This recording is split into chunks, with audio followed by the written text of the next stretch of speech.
Idara ya upelelezi wa jinai DCI imeanzisha uchunguzi wa kina kuhusu kifo cha kutatanisha cha Padri John Maina, kasisi wa kanisa Katoliki kutoka parokia ya Gwamiti, Nyahururu.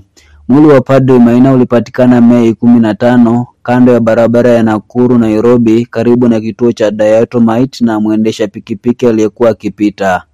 Padri huyo aliyekuwa dhaifu na mwenye kuchanganyikiwa alidai kuwa alitekwa nyara mjini Nyahururu. Alikimbizwa katika hospitali ya misheni ya Mtakatifu Joseph huko Gilgil, lakini kwa bahati mbaya alifariki dakika chache baada ya kufikishwa. Wahudumu wa afya waligundua majeraha kwenye upande wa kushoto wa kichwa chake. Hata hivyo, uchunguzi wa maiti uliofanyika Mei 19 na daktari wa serikali Dr. Ngulungu ulionyesha kuwa majeraha hayo huenda hayakusababisha kifo chake.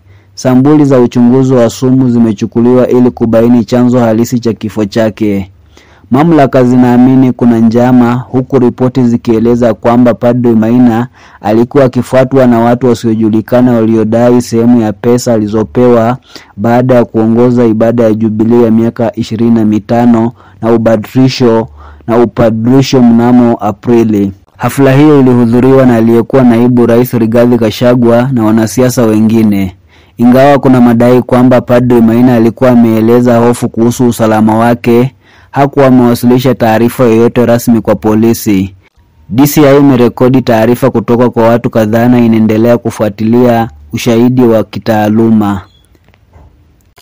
Kanisa Katoliki na wakazi wa Nyahururu wanaomboleza kifo cha kasisi aliyeheshimiwa kilichoacha maswali mengi bila majibu. Jina langu ni Robert Mtasi.